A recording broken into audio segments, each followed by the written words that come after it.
لا حول ولا قوة الا باللہ العلی العظیم۔ اعوذ باللہ من الشیطان اللعین الرجیم، بسم اللہ الرحمن الرحیم۔ الحمد للہ رب العالمین الذی جعلنا من المتمسکین بولایت علی ابن ابی طالب۔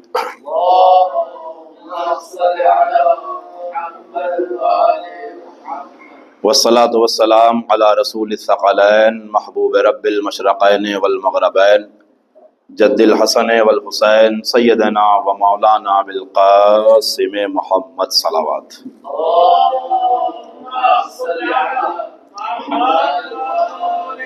وعلى أهل بيته الطيبين الطاهرين المعصومين المظلومين المنتخبين المنتجبين الذين أذهب الله عنهم الرجس وطهرهم تطهيرا۔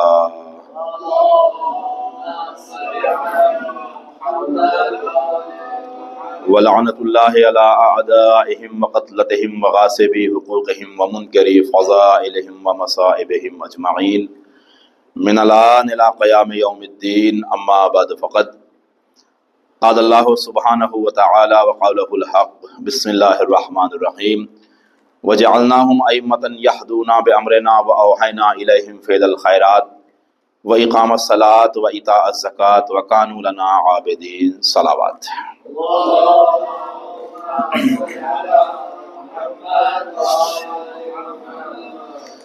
سورہ مبارکہ انبیاء 21واں سورہ قرآن کریم کا، اور اس سورہ مبارکہ کی آیت نمبر 73 73ویں آیت ہے، جس کو مسلسل عنوان کلام کے طور پر تلاوت کرنے کا شرف اور سعادت حاصل ہو رہی ہے۔ خالق کائنات اپنے بنائے ہوئے رہنما، رہبر، ہادی، گائیڈ کے حوالے سے اس آیت میں گفتگو کر رہا ہے، اور اپنے بنائے ہوئے رہنما، رہبر، ہادیوں کے حوالے سے کہ جسے ہم رہنما بناتے ہیں، جسے ہم ہادی بناتے ہیں، جنہیں ہم رہبر بناتے ہیں، ان کی کیا صفتیں، کیا کوالٹیز، کیا فضیلتیں، کیا خاصیتیں ان کی ہوتی ہیں۔ فرمایا وجعلناہم ائمۃ یہدون بامرنا، جنہیں ہم نے امام بنایا، یہدون بامرنا، وہ ہمارے حکم سے ہدایت کرتے ہیں، واوحینا الیہم فعل الخیرات، اور ہم نے ان کے اوپر وحی نازل کی ہے عمل خیر کرنے کی، واقام الصلاۃ، نماز قائم کرنے کی، وایتاء الزکوٰۃ، زکوٰۃ ادا کرنے کی، وکانوا لنا عابدین، اور ان کی خصوصیت اور صفت یہ ہے کہ انہوں نے کبھی بھی گزرے ہوئے وقت میں، پاسٹ لائف میں، کبھی بھی جب بھی عبادت کی ہے ہمارے علاوہ کسی کی عبادت نہیں کی، ان کا جب بھی سر جھکا ہے، سجدہ کیا ہے، وکانوا لنا عابدین، وہ گزرے ہوئے زندگی میں بھی، پاسٹ لائف میں بھی ہمارے ہی عابدین رہے، انہوں نے ہماری ہی عبادت کی ہے۔ تو جسے اللہ رہبر بناتا ہے، اس کی ایک صفت یہ ہوتی ہے کہ اس کا سر غیر خدا کے سامنے نہیں جھکتا۔ صلوات پڑھے محمد والے محمد۔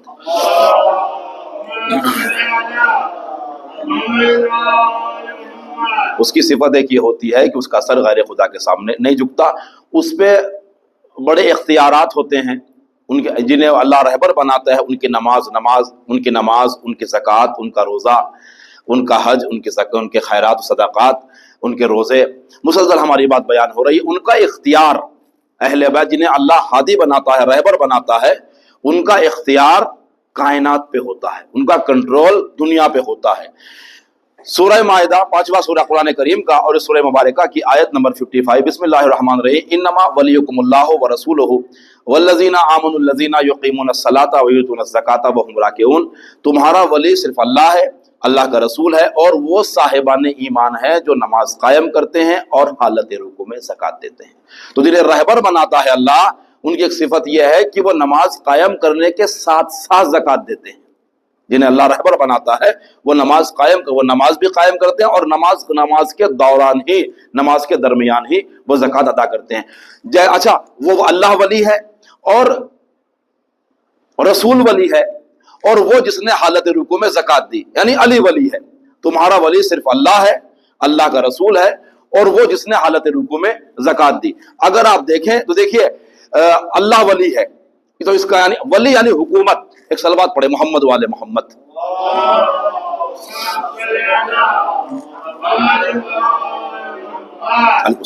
ولی یعنی ولی اللہ ولی ہے، رسول ولی ہے اور علی ولی ہے۔ اگر آپ آیت میں غور کریں، ایک آیت قرآن کریم کی اور بھی ہے، یا ایھا الذین آمنوا اطیعوا اللہ واطیعوا الرسول واولی الامر منکم، بالکل یہ سیم آیت ہے۔ تمہارا ولی اللہ ہے، اللہ کا رسول ہے، اور وہ صاحبان ایمان ہے جو حالت رکوع میں زکوٰۃ دیتے ہیں۔ لیکن اس آیت میں ان تمہارا اگر غور کریں آپ، یا ایھا الذین آمنوا اطیعوا اللہ واطیعوا الرسول واولی الامر منکم، بات وہاں بھی اللہ کی ہے، وہاں بھی رسول کی ہے، وہاں بھی علی کی ہے۔ بات اس آیت میں بھی اللہ کی ہے، رسول کی ہے، علی کی ہے۔ لیکن اگر تھوڑا سا فرق دیکھیں آپ آیت میں تو آپ کو اندازہ ہوگا کہ جب ولایت کی بات ہوئی، جب اطاعت کی بات ہوئی کہ یا ایھا الذین آمنوا اطیعوا اللہ واطیعوا الرسول واولی الامر منکم، تم اطاعت کرو اللہ کی، تم اطاعت کرو رسول کی، تم اطاعت کرو اہل بیت کی، علی کی، اور وہاں کا تمہارا ولی صرف اللہ ہے، اللہ کا رسول ہے، اور وہ جو صاحبان ایمان جو حالت رکوع میں، یعنی علی تمہارا ولی اللہ ہے، اور تمہارا ولی اللہ ہے، نبی ہے اور علی ہے۔ اگر آیت میں غور کریں تو جو ولایت کی جہاں بات ہوئی ہے وہاں تینوں باتیں ایک ساتھ ہوئی ہیں، مگر جہاں اطاعت کی بات ہوئی ہے وہاں اللہ نے 2 بار لفظ اطاعت استعمال کیا، یا ایھا الذین آمنوا اطیعوا اللہ واطیعوا الرسول۔ اللہ چاہتا تو کہہ سکتا، جیسے ولایت میں کہا انما ولیکم اللہ ورسولہ والذین، واو کے ساتھ بات کرتا چلا گیا، مگر اگر اطاعت میں دیکھیں آپ تو فرمایا یا ایھا الذین آمنوا اطیعوا اللہ واطیعوا الرسول، 2 بار اطیعوا کا۔ اے میں مالک، راز کیا ہے؟ راز اس میں یہ ہے کہ اطاعت اللہ کی بھی ہے، اطاعت رسول کی بھی ہے، اطاعت علی کی بھی ہے، وہاں ولایت اللہ کی بھی ہے، ولایت نبی کی بھی ہے، ولایت علی کی بھی ہے، یہاں اطاعت اللہ کی بھی ہے، اطاعت رسول کی بھی ہے، اطاعت علی کی بھی ہے۔ فرق اتنا ہے کہ اللہ کی عبادت ہوتی ہے، اہل بیت کی اللہ کی عبادت ہوتی ہے، اہل بیت کی اطاعت ہوتی ہے۔ ایک صلوات پڑھ دے محمد والے محمد۔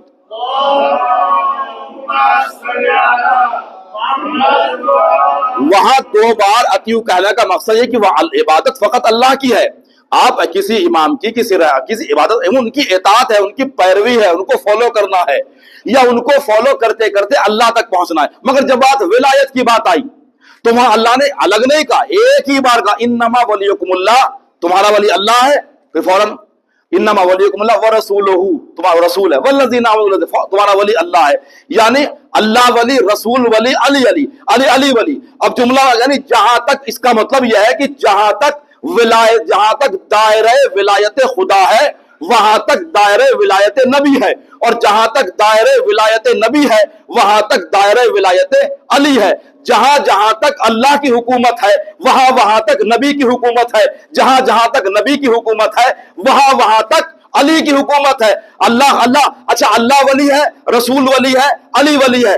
وہ خالق ہے اور ولی ہے، یہ مخلوق ہے اور ولی ہے۔ کنفیوز نہ ہو جائے، وہ خالق ہے اور ولی ہے، یہ مخلوق ہے اور ولی ہے، وہ معبود ہے اور ولی ہے، یہ عابدین ہے اور ولی ہے۔ اللہ بھی ولی، رسول بھی ولی، علی بھی ولی۔ اللہ کی بھی حکومت، رسول کی بھی حکومت، علی کی بھی حکومت۔ فرق اتنا ہے کہ اللہ خالق ہے، اللہ ولی ہے، اللہ خالق ہے، وہ چاند بنائے گا، اللہ ولی ہے، وہ چاند بنائے گا۔ نبی ولی ہے، وہ چاند کے 2 ٹکڑے کرے گا۔ اللہ ولی ہے، وہ سورج بنائے گا۔ علی ولی ہے، وہ سورج کو پلٹائے گا۔ اللہ ولی ہے، وہ ستارے کو بنائے گا۔ علی ولی ہے، وہ ستارے کو دروازے پہ بلائے گا۔ اللہ ولی ہے، وہ جنت بنائے گا۔ علی ولی ہے، علی جنت تقسیم کرے گا۔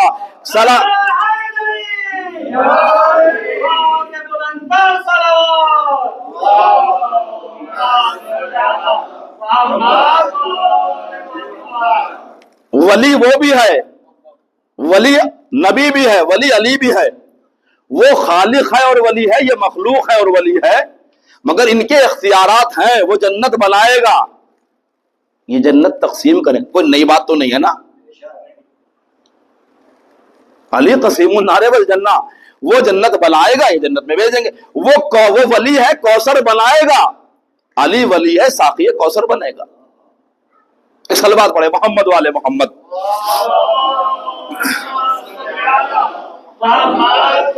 تو ان کے اختیارات ہیں۔ اچھا، ان کے اختیارات کو لوگوں نے علیکم السلام امتحان بنا دیا۔ کسی طریقے سے اہل بیت کا امتحان لیں، کہ ان کے اختیارات کہاں تک ہیں یا نہیں ہے. مولا کا جملہ تھا ایک، ہزاروں بار سنا ہے آپ نے کہ سلونی سلونی، جو پوچھنا ہو پوچھو، میں زمین سے زیادہ آسمانوں کے راستوں کو جانتا ہوں. میں یہی بات چھوڑ دوں گا، اگر انشاءاللہ یاد رہا تو یہ یاد رکھیے کہ جس نے بھی علی کے علاوہ سلونی کا دعویٰ کیا ہے دنیا میں، وہ ذلیل ہوا ہے. میں چھوڑ رہا ہوں یہ، انشاءاللہ اگر بات رہی تو پھر کبھی انشاءاللہ. جس نے بھی دعویٰ کیا، علی نے دعویٰ کیا کہ میں زمین سے زیادہ آسمانوں کو آسمان کے راستوں کو جانتا ہوں. اور ظاہر سی بات ہے فضائل سب سے تو حلق سے اترتے نہیں ہیں، لہذا کہ ثابت نہ بڑا دعویٰ علی کا کہ زمین سے زیادہ آسمانوں کے راستوں کو جانتے ہیں. لہذا دشمنوں نے ایک پلان بنایا، کسی طریقے سے دیکھے تو علی کا اختیار کہاں تک ہے، یہ جو کہہ رہے ہیں کہ زمین سے زیادہ آسمانوں کے راستوں کو میں جانتا ہوں. لہذا انہوں نے کہا سوال تو بہت کر چکے علی سے، ایک سوال پوچھتے ہیں، علی جواب دے دیتے، بغیر سوچے ہوئے، بغیر سمجھے ہوئے، بغیر غور کیے ہوئے فوراً علی جواب دے دیتے ہیں. تو کوئی ایسا طریقہ نکالا جائے، کوئی ایسا پلان بنایا جائے، کوئی ایسا دیکھا جائے کہ جہاں جو علی سے نہ ہو سکے. کیا کیا جائے کہ ایک کام کرتے ہیں کسی کو، علی کہتے ہیں میں زمین سے زیادہ آسمانوں کے راستوں کو جانتا ہوں. لہذا انہوں نے تیار کیا ایک ضعیفہ کو، ایک بوڑھی عورت کو، اور بوڑھی عورت کو تیار کیا، اس کا ایک بیٹا، جوان بیٹا، اسے دیکھ تو اپنے بیٹے کو جنازے میں لٹا دے، زندہ بیٹا جنازے میں لٹا دے، اور علی کے پاس لے کے چلتے ہیں. ان سے کہیں گے کہ یا علی اس کی نماز پڑھا دیجئے. اگر علی نے پہچان لیا کہ یہ زندہ ہے تو اس کا مطلب اب علی دعوے میں سچے ہیں، اور اگر علی نہ بتا سکے کہ چادر کے نیچے جنازے میں بیٹا وہ زندہ ہے یا مردہ ہے تو اس کا مطلب پھر ہم کہیں گے یار کمال ہے، آپ تو کہتے ہیں میں زمین سے آسمان کو راستوں کو جانتا ہوں. وہ ضعیفہ لے کے اپنے بیٹے کو علی کے پاس آئی. اچھا غور کریں، آپ تھوڑا سا غور کریں، سوچیں علی کا حسد کا لیول کیا تھا، دشمنی کتنی بلندی پہ پہنچی ہوئی تھی کہ ایک بوڑھی عورت اپنے جوان بیٹے کو جنازے میں لٹانے پہ تیار ہو گئی. ماں کے سامنے اگر بیٹے کے جنازے کی مرنے کی بات بھی کر دے تو ماں تڑپ جاتی ہے، مگر دیکھیں دشمنی علی. وہ تیار ہوئی، یہ لے کے اسے علی کے پاس آئے کہ یا علی میرا بیٹا مر گیا، اس کی نماز جنازہ پڑھا دیجئے. جنازہ رکھا گیا، علی نے پوچھا پڑھا دوں؟ اچھا ہے نا، ولی پوچھا جاتا نا پڑھا دوں؟ کہ علی بسم اللہ، کہ پڑھا دوں؟ کہ علی بسم اللہ، ضعیفہ ہے، پڑھا دوں؟ کہ یا علی بسم اللہ. میں نے 3 بار کہا بسم اللہ بسم اللہ، علی پڑھا دیجئے. مولا کھڑے ہوئے اور نماز جنازہ اس کی شروع ہوئی. علی نے جملہ کہا پڑھا دوں اس مردے کی نماز، پڑھا دوں اس مردے کی نماز. کہ علی بسم اللہ. علی کھڑے ہوئے، نماز جنازہ پڑھائی گئی، اور جب پڑھا کے علی چلنے لگے تو پیچھے سے لوگوں کے ہنسنے کی آواز آئی. علی مڑے، اور مڑنے کے بعد تمہیں شرم نہیں آتی؟ اس ضعیفہ کا جوان بیٹا مر گیا اور تم ہنس رہے ہو. اس ضعیفہ کا جوان بیٹا مر گیا، تم ہنس رہے ہو. کہ علی اس پہ نہیں ہنس رہے، پھر کس پہ؟ آپ پہ ہنس رہے ہیں. کہ مجھ پہ کیوں؟ کہ علی بڑا دعویٰ کرتے ہو آپ کے زمین سے زیادہ آسمانوں کے راستوں کو جانتا ہوں، آپ کو تو یہ بھی نہیں پتا کہ اس جنازے میں، اس چادر کے نیچے یہ لڑکا زندہ ہے یا مردہ. علی نے سنا، وجہ اللہ پہ مسکراہٹ.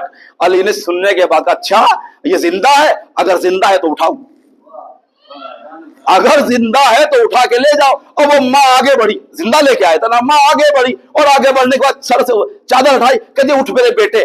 بیٹا ہو تو اٹھے، بیٹا زندہ ہو تو اٹھے. اور جیسے ہی ماں نے اپنے مرے ہوئے بیٹے کو دیکھا اب تڑپی. یا علی میں تو اپنے بیٹے کو زندہ لے کے آئی تھی، میں تو ان کے بہکاوے میں آ گئی، اپنے بیٹے کو زندہ لے کے آئی تھی اور زندہ لے کے جاؤں گی.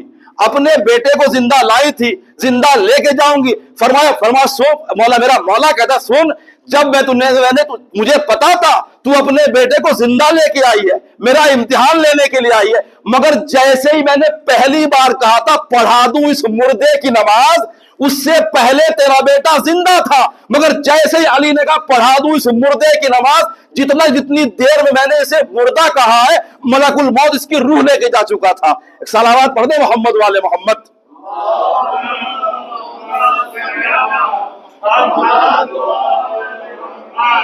پڑھا دوں اس مردے کی نماز. گھبرائی ماں تھی، میں تو زندہ لے کے آئی تھی اور زندہ لے کے جاؤں گی. اچھا دیکھیے، دشمن تھی مگر اتنا یقین اسے بھی تھا، تبھی تو کہہ رہی تھی علی سے کہ زندہ لے کے آئی تھی، زندہ لے کے جاؤں گی. اتنا یقین اسے بھی تھا کہ اگر موت اس نے دی ہے تو زندگی بھی یہی دے گا.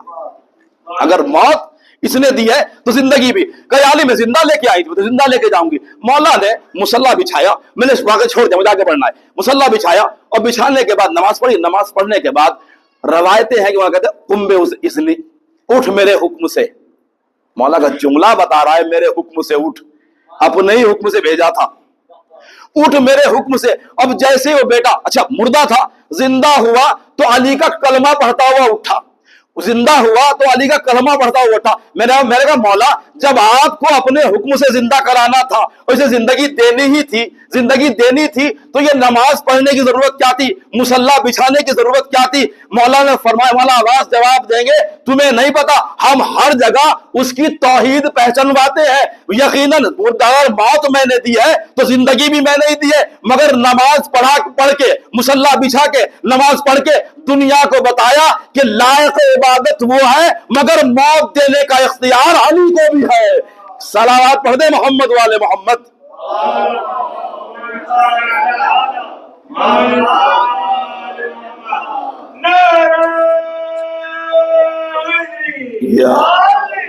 آبجیکشن, اللہ کے علاوہ کوئی زندگی دے سکتا ہے, کوئی موت دے سکتا ہے؟ علی نے تو دیا ہے نا. سورہ آل عمران تیسرا سورہ قرآن کریم کا, اور اس سورہ مبارکہ کی آیت نمبر 49, جناب عیسیٰ نے کہا انی قد جئتکم بآیۃ من ربکم انی اخلق لکم من الطین کہیئۃ الطیر فانفخوا فیہ فیکون طیرا باذن اللہ. جناب عیسیٰ نے آگے کہا دیکھو میں تمہارے لیے ایک معجزہ لے کے آیا ہوں, میں تمہارے لیے ایک نشانی لے کے آیا ہوں. کیا نشانی؟ کہ میں مٹی کے پرندے بناؤں گا اور ان میں اس میں پھونک ماروں گا, فیکون طیرا باذن اللہ, وہ ہوا میں اڑنے لگیں گے. جناب عیسیٰ آ کے دعویٰ کر رہے ہیں میں تمہارے لیے, اور میں نے آبجیکشن لفظ کیوں یوز کیا, یہ ہوگا کہ صاحب یہ کون سی بات ہے, زندگی تو اللہ دیتا ہے, موت تو اللہ دیتا ہے, یہ کون سی بات مولانا پڑھ دی آپ نے کہ علی نے زندگی دی, علی نے موت دی, علی موت دے سکتے ہیں؟ اگر قرآن میں نہ ہو تو بات ہی کیا. جناب عیسیٰ نے کہا میں تمہارے لیے وہ آیت, یہ نشانی معجزہ لے کے آیا ہوں کہ تم میرے پاس آؤ, میں مٹی کے پرندے بناؤں گا, اس میں پھونک ماروں گا, وہ ہوا میں پرواز کریں گے, ہوا میں اڑنے لگیں گے, اور موتا, اور لاؤ میرے پاس مردوں کو لے کے آؤ, میں زندہ کروں گا. سورہ آل عمران تیسرا سورہ, یاد کر لیں اسے, آیت نمبر 49, لاؤ میرے پاس مردوں کو لے کے آؤ. عیسیٰ نے مردوں کو زندہ کرنے کا دعویٰ کیا, لاؤ میرے پاس مردوں کو لے کے آؤ, میں مردوں کو زندہ کروں گا. اب سوال, کیا عیسیٰ نے مردوں کو زندہ کیا؟ جناب نوح کا بیٹا ہے سام, جناب نوح کا بیٹا ہے سام, قبر میں تھا. سام کا بیٹا ہے فدق, یہ جو سنتے نا فدق, باغ فدق, یہ نوح کی پراپرٹی تھی.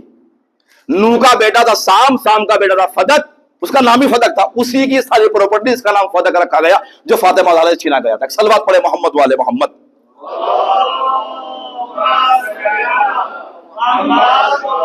وَأُحْيِيَ الْمَوْتَى, لاؤ میرے پاس مردوں کو لے کے آؤ, میں زندہ کروں گا. عیسیٰ نے اچھا لکھا گیا تفسیر انوار النجف, علامہ حسین بخش جاڑا, کتنے ریفرنس آپ کو میں دوں, تفسیر وہ لکھتے ہیں, وہ کہتے ہیں کہ عیسیٰ نے جناب نوح کے بیٹے سام کو زندہ کیا. اچھا عیسیٰ نے دعویٰ کیا کہ لاؤ میرے پاس جو اندھا ہے میں اسے شفا دوں گا, جو بیمار ہے, عیسیٰ کا نام ہی مسیح ہے, میں اسے شفا دوں گا. لاؤ میرے پاس مردوں کو لے کے آؤ, میں اسے زندہ کر دوں گا. اچھا عیسیٰ کون ہے؟ عیسیٰ نے, علی نے وہاں زندہ کیا, عیسیٰ نے دعویٰ کیا. اچھا عیسیٰ کون ہے؟ عیسیٰ کے لیے پھر قرآن سورہ آل عمران تیسرا سورہ آیت نمبر 59, وہ 49 یہ 59, انا مثل عیسیٰ عند اللہ کمثل آدم خلقہ من تراب. عیسیٰ کی مثال اللہ کے نزدیک ایسی ہے جیسے آدم کی, خلقہ من تراب, جیسے آدم کو اللہ نے مٹی سے پیدا کیا ویسے ہی عیسیٰ کو بھی اللہ نے مٹی سے پیدا کیا. یہ ہے عیسیٰ. عیسیٰ مٹی سے, آدم مٹی سے پیدا ہوئے نا, عیسیٰ مٹی سے پیدا ہوئے. دعویٰ کیا کیا؟ لاؤ میرے پاس مردوں کو لے کے آؤ میں مردوں کو زندہ کر دوں گا. عیسیٰ کا دعویٰ قرآن میں, لاؤ میرے پاس مردوں کو لے کے آؤ میں زندہ کر دوں گا. بنے کیسے عیسیٰ؟ مٹی سے. اب علی کیسے بنا؟ پیغمبر نے فرمایا اول ما خلق اللہ نوری انا و علی من نور واحد. اللہ نے سب سے پہلے میرے نور کو بنایا, میں اور علی ایک نور سے ہے. سوچو جب مٹی سے پیدا ہونے والا عیسیٰ مردے زندہ کر سکتا ہے تو وہ علی جو محمد کے نور سے بنا ہو وہ زندہ کیوں نہیں کر سکتا؟ صلوات پڑھ دے محمد والے محمد.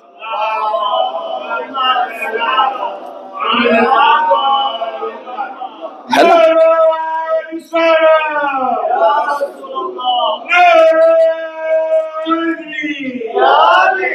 ہے نا؟ اچھا عیسیٰ نے کیا کہا؟ فَالْفَقُ فِيهِ, یہ قرآن کریم کی آیتیں ہیں. تَيْرَمْ بِإِذْنِ اللَّهِ, میں ان میں پھونک ماروں گا. فَيَكُونُ الطَّيْرًا, وہ اللہ کے حکم سے اڑنے لگیں گے. عیسیٰ کے منہ میں کس کی زبان ہے؟ عیسیٰ کی. عیسیٰ کی زبان خود کی, اور اس میں وہ طاقت پھر کہ وہ اچھا بنا کیسے عیسیٰ؟ خلقہ من تراب.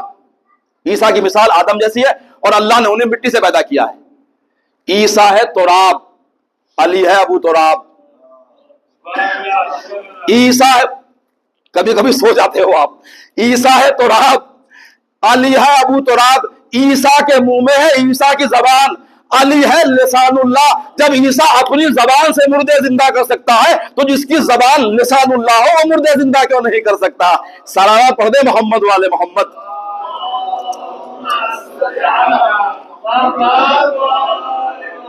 اچھا میں ایک مثال اور دے دوں آپ کو تاکہ آپ کے ذہن میں بات. سورہ بقرہ, دوسرا سورہ قرآن کریم کا, آیت نمبر 260. سورہ بقرہ کنفرم. جناب ابراہیم نے ایک مردے کو دیکھا دریا میں. اس مردے کا آدھا حصہ دریا کے باہر ہے اور آدھا دریا کے اندر. ابراہیم معمار کعبہ خلیل خدا, ابراہیم نے کہا پروردگار یہ بتا ایسے مردوں کو زندہ کیسے کرے گا جس کا آدھا حصہ دریا میں بہ رہا ہے اور آدھا حصہ باہر پڑا ہوا ہے؟ پروردگار اس کا آدھا حصہ باہر ہے, آدھا حصہ دریا میں بہ رہا ہے, ایسے مردوں کو زندہ کیسے کرے گا؟ آواز آئی اولم تؤمن, اے ابراہیم کیا تمہیں ایمان نہیں ہے؟ قال بلا, پروردگار مجھے یقین تو ایمان ہے.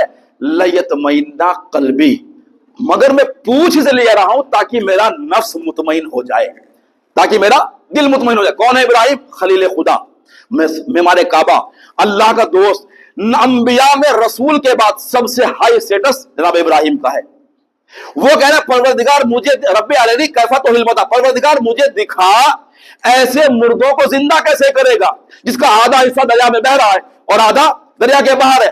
پوچھا کیا ایمان نہیں ہے؟ پروردگار ایمان تو ہے. لیطمئن قلبی, پوچھ اس لیے رہا ہوں تاکہ میرا دل مطمئن ہو جائے, میرا نفس مطمئن ہو جائے. یہ ہے ابراہیم. اللہ نے آواز دی ابراہیم فخذ اربعۃ طیرا, ابراہیم 4 پرندے پکڑو اور پرندوں کو پکڑنے کے بعد انہیں کانٹوں میں ذبح کرو, اور یہ قرآن کریم کی آیتیں ہیں, اور سب کو آپس میں ملا دو اور جا کے پہاڑوں پہ رکھ دو, جا کے پہاڑوں پہ رکھ دو. اس کے بعد سب کو آواز دو, وہ تمہاری آواز پہ قتل کرو, مار دو, قیمہ بنا دو, بالکل اسے میش کر دو, پھر ٹکڑے اٹھا کے پہاڑوں پہ رکھ دو. وہ تم نے پکارو, یاتینا کا سایہ, وہ دوڑتے ہوئے تمہارے پاس آ جائیں گے. کس نے کہا؟ ابراہیم پوچھ رہے تھے اللہ سے, اللہ نے مثال دے دی 4 پرندوں کی, پہاڑوں پہ رکھ دو اور بلاؤ, تمہارے بلانے پہ آ جائیں گے, تمہارے بلانے پہ زندہ ہو جائیں گے. ابراہیم نے ایسے ہی کیا. ابراہیم کو جس نے کہا لیطمئن قلبی, مردے زندہ ہوتے ہوئے دکھا تاکہ میرا دل مطمئن ہو جائے. اب علی کون ہے؟ پھر سورہ بقرہ ومن الناس من یشری نفسہ ابتغاء مرضات اللہ واللہ رؤوف بالعباد. لوگوں میں کچھ ایسے بھی, شب آیت ہجرت, علی بستر پیغمبر پہ سوئے اور جیسے ہی بستر پیغمبر پہ سوئے, کمال یہ ہوا کہ علی نے اپنا نفس بیچ دیا, اللہ کی مرضی خرید لی. اور فرق محسوس کیا آپ نے, جو اپنے نفس کو مطمئن ہونے کے لیے مردوں کو زندہ ہوتے ہوئے دیکھے وہ ابراہیم ہے, اور جس کا نفس اتنا عظیم ہو کہ اللہ خریدار بنے وہ علی ہے. تو جب ابراہیم زندہ کر سکتا ہے علی زندہ کیوں نہیں کر سکتا؟ صلوات پڑھ دے محمد والے محمد.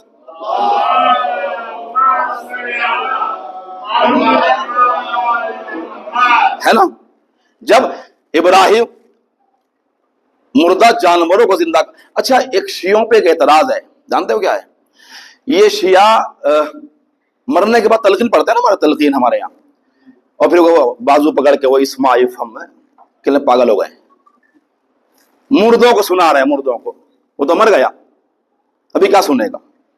حالانکہ یہ ایک ٹاپک ہے پھر کبھی، لیکن مردوں کو سنا، مردہ اسے ہلا ہلا کے کہہ رہے ہیں اس وائف کو سن اور سمجھ. کہیں مردہ بھی سنتا ہے؟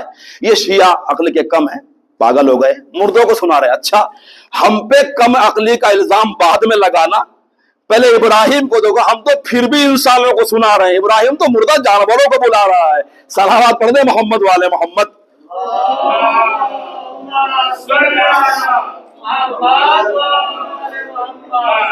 بعد رسول ایک دن دو انسان مولا کے پاس آئے، مولا علی کے، کہنے لگے یا علی ہمارے باپ کا انتقال ہو گیا. علامہ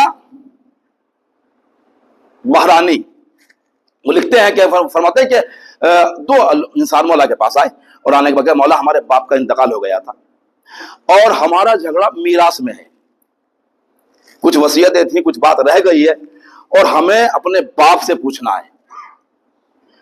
انتقال ہو گیا ہے، کہاں؟ دفنا دیا. کہ مولا آپ اس سے پوچھ لیں. دیکھیے اگر یقین نہ ہوتا کہ علی زندہ کر سکتا ہے تو آتے کیوں؟ کہ مولا اس سے آپ پوچھئے، اور مولا ہمیں اس سے پوچھنا ہے. جیسے ہی اچھا علی پہنچے، قبر کون سی ہے؟ کہ مولا یہ قبر ہے. علی قبر پہ پہنچے اور وہی انداز جو ضعیفہ کے بیٹے کو زندہ کرنے کا تھا، قم بیزنی. قبر شگافتہ ہوئی، مردہ قبر سے باہر. روایت طویل میں نے چھوڑ دیا. آیت اللہ بحرانی، آیت اللہ ہاشم بحرانی، اور جا کے ریسرچ کریے گا آیت اللہ ہاشم بحرانی کون ہے. ایک عظیم شیعہ ہسٹری کا ایک عظیم عالم، 5 جلدوں میں کتاب لکھی ہے مولا اہل بیت کے فضائل کی، مناقب اہل بیت کے حوالے سے، وہیں سے پڑھ رہا ہوں. کہتے جیسے علی پہنچے اور پہنچنا کا قم بیزنی، اٹھ میرے حکم سے. قبر شگافتہ ہوئی، وہ مردہ قبر سے باہر آیا. مولا مجھے یہ بتا یہ تیرے بیٹے کچھ پوچھنا چاہ. اس سے پہلے کہ وہ پوچھتا، وہ مردہ جب اٹھا زندہ ہوا تو اس کی زبان پہ جملہ تھا، اینا جملی اینا جملی اینا جملی، میرا اونٹ کہاں ہے، میرا اونٹ کہاں ہے، میرا اونٹ کہاں ہے. یہ پکار رہا تھا. یہ بچے پریشان کہ مولا یہ کہہ کیا رہا ہے، اس کو آپ نے زندگی دی، یہ قبر سے باہر آیا. میں پہلے کہہ چکا ہوں عیسیٰ نے زندہ کیا، تعجب مت کرنا. مولا یہ قبر سے باہر آیا، یہ کہہ کیا رہا ہے، اینا جملی اینا جملی، میرا اونٹ کہاں ہے، میرا اونٹ کہاں ہے، میرا اونٹ کہاں ہے. فرمایا سنو یہ بتاؤ جب تمہارے باپ کا انتقال ہوا تھا تو کیا تمہارا کوئی اونٹ کھو گیا تھا؟ کہاں مولا، جب ہمارے باپ کا انتقال ہوا تو ہمارا ایک اونٹ کھو گیا تھا اور یہ بالکل بستر مرگ پہ تھا اور ہم نے اسے بتا دیا تھا کہ ہمارا ایک اونٹ کھو گیا ہے. کہا سن، جب اس کی روح نکلی تھی، اس کی جان نکالی گئی تھی تو اس کے لبوں پہ یہی جملہ تھا، اینا جملی، میرا اونٹ کہاں ہے، کیونکہ اونٹ کھو گیا تھا. میرا اونٹ کہاں ہے، میرا اونٹ کہاں ہے، میرا اونٹ کہاں ہے. اور یہ قانون قدرت ہے کہ انسان جو زبان پہ جو بھی الفاظ انسان کے وقت آخر ہوں گے، جب دوبارہ اسے زندہ کیا جائے گا تو وہی کہتا ہوا اٹھے گا جو کہتا ہوا مرا ہے. یہ قدرت کا قانون ہے کہ جب بھی انسان جو لفظ کہتا ہوا مرے گا، جب محشر میں جب دوبارہ اس کو زندہ کیا جائے گا تو وہی کہتا ہوا اٹھے گا جو کہتا ہوا مرا ہے. کیونکہ اس کا اونٹ کھو گیا تھا، اس وقت یہ دوڑا رہا تھا، اینا جملی اینا جملی اینا جملی، میرا اونٹ کہاں ہے. جب دوبارہ زندہ کیا جا رہا ہے تو یہی کہتا ہوا اٹھا ہے، میرا اونٹ کہاں ہے، میرا اونٹ کہاں ہے. اب ہم سے لوگ پوچھتے ہیں یہ تم ہر گام پر، ہر نفس پر، ہر وقت علی علی کی صدائیں بلند کیوں کرتے ہو؟ مجلس میں بیٹھتے ہو تو علی، محفل میں بیٹھتے ہو تو علی، گھر میں بیٹھتے ہو تو علی، باہر جاتے ہو تو علی، ہر نفس پر علی، ہر گام پہ علی، ہر قدم پہ علی، ہر وقت علی. یہ علی علی کی صدائیں بلند کیوں کرتے ہو؟ اے بھائی اسی واقعے نے بتا دیا، اسی لیے تو ہم علی کی صدائیں بلند کرتے ہیں. نہ جانے کب مار دیے جائے، نہ جانے کب موت آ جائے، نہ جانے کب موت کا فرشتہ آ جائے، تو ہر وقت علی علی کے نعرے اس لیے لگاتے ہیں تاکہ جب دنیا سے جائے تو زبانوں پہ علی ہو، جب محشر میں اٹھے تو یا علی کہتے ہوئے اٹھے.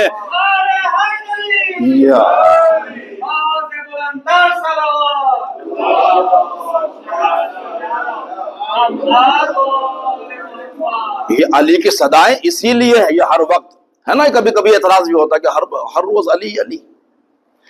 پیغمبر کا کوئی دن 63 سال کی زندگی میں اللہ کے رسول کا کوئی دن ایسا نہیں گزرا جس دن رسول نے علی کے فضائل نہ پڑھے ہوں. یہ کبھی کبھی ہمارے لوگ کبھی کبھی کہتے ہیں ہر روز فضائل، ہر روز علی علی کے فضائل. ہر کسی سے برداشت بھی نہیں ہوتے. اصل بات پڑھے محمد والے محمد. تو تمہارا ولی اللہ ہے، اللہ کا رسول ہے، اور وہ صاحبان ایمان ہے جو نماز قائم کرے حالت رکوع میں زکات. اچھا علی کب سے ولی ہے؟ علی کب سے ولی ہے؟ نبی کب سے نبی ہے؟ یہ تب سے ولی ہیں جب کب نہیں تھا. یہ تب سے ولی ہیں. اہل بیت کب سے ہیں یہ کسی کو پتا نہیں ہے. اہل بیت یہ تب سے ہیں جب کب تھا ہی نہیں. کب؟ یہ تب سے ہیں. پیغمبر نے فرمایا کنت نبیا الآدم بین الماء والطین، میں اس وقت نبی تھا جب آدم مٹی اور پانی کے. یہ تو مسلمانوں کی بے وقوفی ہو گئی کہ صاحب نبی 40 سال کے بعد نبی بنے، ہے نا؟ سنتے ہیں تاریخ. اچھا اگر 40 سال کے بعد نبی بنے تو 40 سال پہلے کیا تھے؟ سوچتے ہیں مجھے بات ہے. اگر نبی 40 سال کے بعد نبی بنے تو 40 سال پہلے کیا تھے؟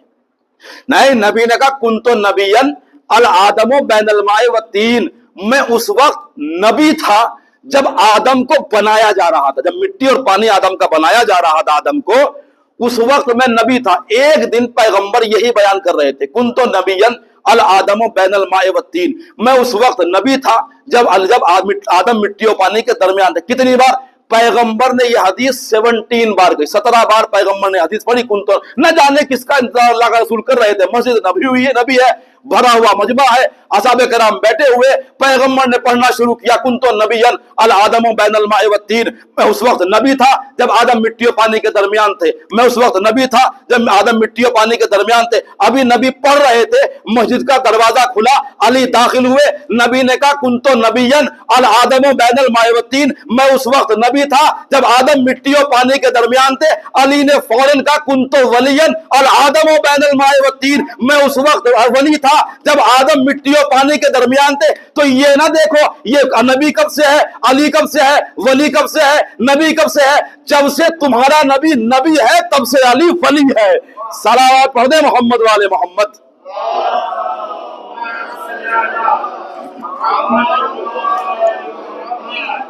ایسا پڑھ دے محمد والے محمد.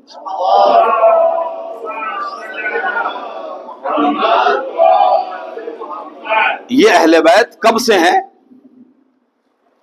جب زمانہ نہیں تھا، وقت تھا ہی نہیں، سب بعد میں ہے. کب سے ہیں کسی کو پتا نہیں. اس لیے کہ سارے ملکوت کو آدم کا سجدہ کرنے کا حکم تھا، اہل بیت کو نہیں تھا. اور اللہ نے یہ کہا تھا شیطان سے استکبرت ام کنت من العالین، تو نے تکبر کیا تو کیا تو بڑے لوگوں میں سے ہو گیا؟ تو یہ بڑے لوگ کون تھے؟ یہی اہل بیت تھے، یہی ہے. تو یہ کب سے ہے کسی کو پتا نہیں. یہ کب سے ہے کسی کو پتا نہیں، اور کب تک رہیں، بلکہ ہمیشہ. اہل بیت ختم ہونے والے نہیں ہیں. نہ اہل بیت ختم ہونے والے ہیں، نہ اہل بیت کا ذکر ختم ہونے والا ہے.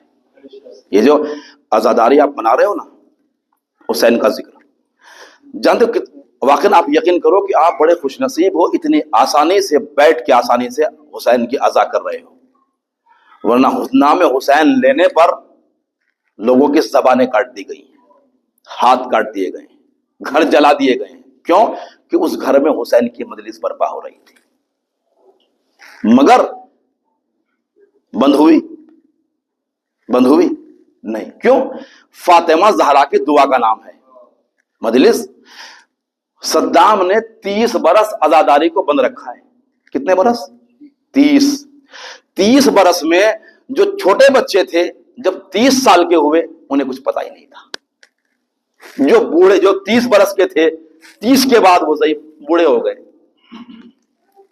اگر عزاداری کوئی رسم ہوتی، کوئی رواج ہوتا تو ختم ہو جاتی. مگر 30 برس عزاداری کرنے کے بعد جب وہ واصل جہنم ہوا ہے، جو پہلا چہلم اس کے بعد کربلا میں ہوا ہے، قبر میں جاتے سوچ رہا ہوگا اگر بند نہ کرتا تو شاید اتنے نہ آتے. اس لیے عزاداری اس پرفیوم اس عطر کی طریقے سے ہے، جتنا اس کو دبایا جائے گا اس کی خوشبو اتنی ہی پھیلے گی۔ تو خبردار اپنے بچوں کو عزاداری سکھاؤ، عزاداری کبھی زیادہ ہو، عزاداری کبھی کم نہیں ہونی چاہیے۔ کیوں ذرا گرامی، میں نے کیوں کہا بچوں کو سکھاؤ؟ کیونکہ آج تذکرہ دو بچوں کا ہے، آج تذکرہ دو بچوں کا ہے۔ کربلا کے میدان میں ہر عمر کا انسان ہے، جہاں 6 مہینے کا علی اصغر، وہاں 90 برس کا عابس بن شبیب شاکری، اور 8 اور 9 برس کے چھوٹے چھوٹے بچے اون محمد۔ اللہ ان کے صدقے میں ان بچوں کو سلامت رکھے، انہیں عزاداری ان کے دلوں میں رکھو۔ زان گرامی، جب حسین مکے سے چلے ہیں نا، مکہ چھوڑ کے کربلا کے لیے، تو اون محمد ساتھ نہیں ہے، جعفر طیار بعد میں لے کے آئے، اور راستے میں حسین نے کہا قافلہ روکو، میرا بھائی آ رہا ہے۔ زینب نے دیکھا عبداللہ کو، عبداللہ جعفر طیار کو دیکھا زینب نے کہ میرا شوہر قافلے کے پیچھے آ رہا ہے۔ زینب نے سوچا شاید مجھے لینے کے لیے آ رہے ہیں۔ اس سے پہلے کہ عبداللہ کچھ کہتے، علی کی بیٹی نے آواز دی، عبداللہ تمہیں پتا ہے زینب اگر حسین سے جدا ہوگی تو مر جائے گی۔ اے عبداللہ، اگر تم مجھے لینے کے لیے آئے ہو، میں تمہاری زوجہ ہوں، میں تمہارے ساتھ جاؤں گی ضرور، مگر زینب نہیں جائے گی، زینب کا لاشا جائے گا، بھائی کے بغیر زینب مر جائے گی۔ لرز گئے عبداللہ، آواز اے علی کی بیٹی، یہ تم نے کیسے کہہ دیا کہ میں تمہیں حسین سے جدا کر دوں گا؟ اے علی کی بیٹی، میں تو اپنے ساتھ اپنے چھوٹے چھوٹے بچوں کو لایا ہوں، اور یہ کہہ کے لایا ہوں کہ جب کربلا میں برا وقت آ جائے، حسین پہ کوئی برا وقت آ جائے، تو یہ ایک کو اپنی طرف سے اور ایک کو میری طرف سے حسین پہ صدقہ کر دینا۔ اللہ اکبر۔ کربلا کی مائزان گرامی، کربلا میں وہ وقت آ گیا کہ زینب اون محمد کو دیکھ رہی ہیں۔ کربلا، کیا جگر تھا کربلا کی ماؤں کا، کیا دل تھا کربلا کی ماؤں کا، کہ ہر ماں اپنے بچے کی حفاظت چاہتی ہے، مگر کربلا والی ماں چاہتی تھی میرا بچہ قربان ہو جائے، میرا بچہ شہید ہو جائے۔ زینب نے اون محمد کو دیکھا، آواز دی، اون محمد تم مجھے شرمندہ کراؤ گے؟ کہا اماں کیا ہوا؟ کہا تم زندہ ہو، سب کے جنازے آنے لگے، تم زندہ ہو، سب کے لاشیں آنے لگے۔ کہا اماں کئی بار ہم ماموں کے پاس گئے ہیں مگر ہمیں اجازت نہیں ملتی۔ زینب نے اون محمد کا ہاتھ پکڑا، لے کے حسین کی بارگاہ میں آیا، آواز دی میرے بھیا، کیا میرے بچے اس قابل نہیں کہ تجھ پہ اپنی جان قربان کر سکے؟ حسین نے آواز دی، اے بہن زینب، آج تو سب کو جانا ہے، سب کو شہید ہونا ہے۔ ایک بار حسین نے اون محمد کو تیار کیا، اون محمد کو تیار کیا، اون کے سر پہ علی کا امامہ، محمد کے سر پہ جعفر طیار کا امامہ حسین نے تیار کیا۔ ابھی اون محمد کو گھوڑے پہ سوار کیا تھا، زینب نے روک لیا، کان میں کچھ کہا، کان میں کچھ کہا۔ کیا کہا زان گرامی؟ یہ تو محمد خود بتائے گا نا، اون خود بتائے گا۔ زینب نے کچھ کہا، کچھ کہا، بچے چلے، اور جانے کے بعد مقتل میں جنگ کر رہے تھے، 3 دن کے بھوکے پیاسے، 8 اور 9 برس کے بچے ہیں، جنگ کرتے کرتے ایک بار جب گھوڑے سے گرنے لگے، گھوڑے سے گرنے لگے، حسین کو آواز دی، حسین نے عباس کو ساتھ لیا، اون محمد کے قریب پہنچے، ابھی دونوں زندہ تھے، حسین نے اٹھانا چاہا، عباس نے محمد کو اٹھایا، حسین نے اون کو اٹھایا، بچہ ایسے ہی اٹھا رہے تھے، ایک جملہ اون نے کہا مامو اماں سے کہنا، اماں نے ایک وصیت کی تھی۔ کہا بیٹا کیا وصیت کی تھی؟ کہا مامو جب ہم گھوڑے پہ سوار ہوئے تھے تو ہماری ماں نے کہا تھا اون محمد مجھے پتا ہے تم علی کے نواسے ہو، اب تو جعفر طیار کے پوتے ہو، تم جنگ کرو گے، مجھے پتا ہے تم نہر فرات پہ بھی پہنچو گے، مگر خبردار پانی نہ پینا، خیمے میں اصغر پیاسا ہے، خیمے میں سکینہ پیاسی ہے۔ اے مامو اماں سے کہنا ہم فرات پہ پہنچے ضرور تھے مگر ہمارے منہ کو دیکھو، پانی کو ہم نے منہ نہیں لگایا۔